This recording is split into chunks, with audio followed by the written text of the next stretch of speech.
Hi, I'm Debbie with Nixene Publishing, continuing the series on graphene with Adrian Nixon, who's here with us from Yorkshire, England. Hi, Adrian. How are you today? Good, Debbie, and it's good to see you again. Well, it's good to see you too. We are going to go forward with, well, actually, we're going to back up a little bit because we did a video 3 weeks ago about graphene mirrors. That was absolutely fascinating. But in actually in the last 2 weeks, I guess, we've had some interesting information come to light. So we've got to go back and see what's going on. Some people have suggested that the reflectiveness of the graphene is actually going to be black. Is that what's going on? Yeah, Something like I that? could be wrong. Yeah. I don't know. It is an unusual concept. You might be wrong. All right. No, I don't mind being wrong. In fact, Yeah. being wrong or right is neither here nor there. It's about whether getting the science right and exploring new territory and coming to the truth. And if I'm wrong, that's fine. I'll eat humble pie and move on. So let's explore what's going on. You'll recall that in part one, what I was doing was observing what was happening with the lump of graphite that we saw at the NGI that's now at the Geek. That was donated by First Graphene. And this is Sri Lankan graphite. This is layers of graphene layered up, very high quality, very large crystal size. It looks shiny, doesn't it? It really does. Yeah, yeah. So it's sort of metallic, shiny like. Then below that piece of copper foil in the bag, you remember that I took a picture of that at the Geek. And you can see that down the far left-hand side, we've got the strip of bare copper, and then the rest of the material is covered in one layer of CVD graphene. Now, Debbie, I thought that looked shinier than the copper it was on. Does that appear like that to you as well? It does. You can tell the strip along the side that doesn't have the graphene on it, that's just copper, is definitely a duller sheen than the graphene itself. So it looks reflective to me. Yeah. Now, this is just observational stuff. Which is sort of how science progresses. On the far right-hand side of the screen, then here you can see this is University of Massachusetts Lowell. This is some work they've just done with U-carbon. This is multi-layer carbon on copper foil or a copper sheet. Deposited by CVD, and we think it's a mixture of polycrystalline graphene and diamond-like carbon. But again, Debbie, that looks mirror-like to me, and silvery and very highly reflective too. Yeah, definitely. It all looks all three look very, from the natural state and also process state, it does look reflective. Yeah, so using this as data, then we'd say, let's extrapolate out to what a multi-layer graphene should look like, and we predicted it should look metallic. It would be electrically conductive, but it would also be a very shiny mirror. And that's where we left it with the last video. Now, as you said at the beginning, Debbie, quite right, we got some more people talking to us. So since then, some more data's come to light.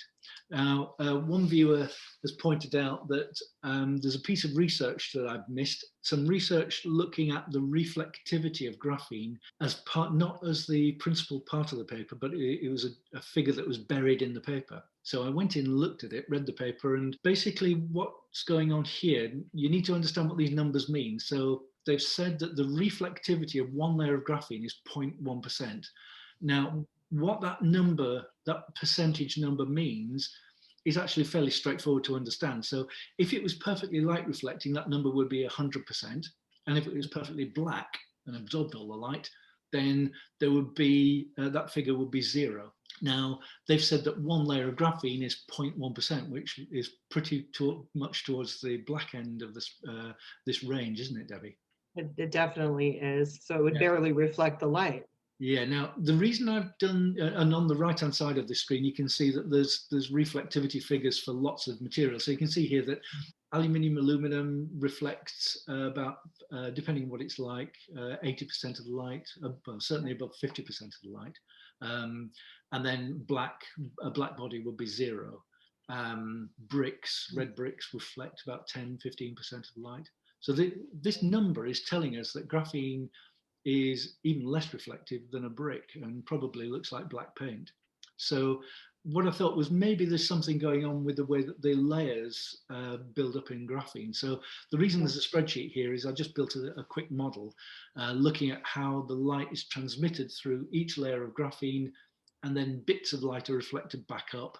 And so what this model does, it looks at the way the light penetrates down through the layers of graphene, and then how it cascades back up to come out to the surface, and try to look and see what the total reflected light would be from all the layers of graphene in single crystal graphene. And the number that we get out is 0.102%. So it's very close to that 0.1 figure. So it looks like the data, just basing it on this paper, that is telling us that there is going to be black graphite. It's going to look like black graphene. So not a mirror.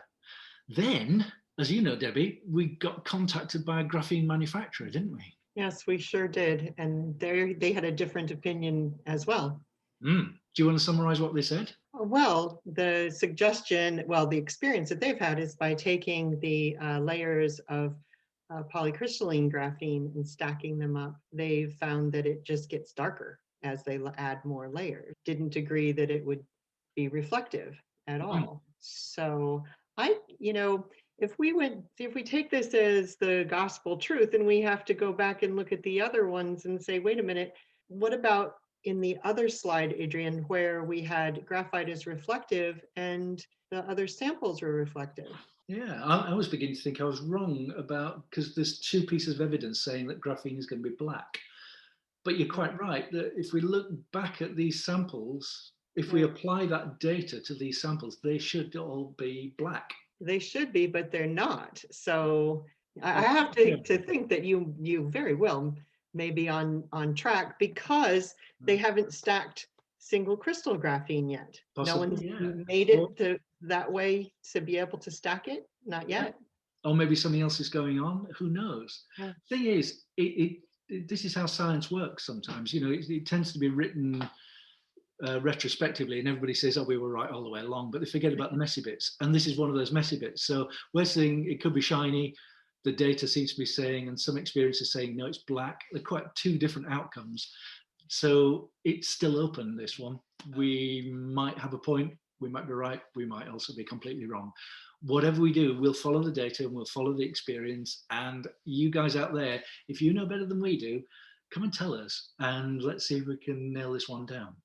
Oh gosh, well, it just emphasizes your famous quote now: the pace of graphene is astonishing. So, it's only been 3 weeks and we have brand new data. So yeah, and also there's another quote from a really famous physicist, Niels Bohr. He said, making predictions is really difficult, especially about the future.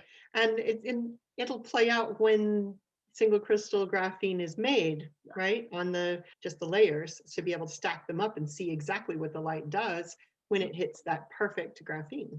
And layered up intimately closely as well. Yeah. Yeah. All right.